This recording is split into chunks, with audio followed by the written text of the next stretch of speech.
مقصورات في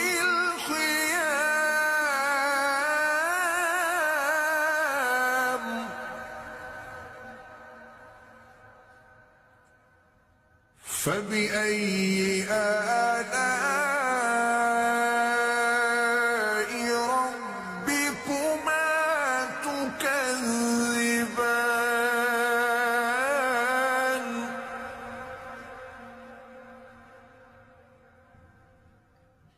لم يطمثهن إنس قبلهم ولا جان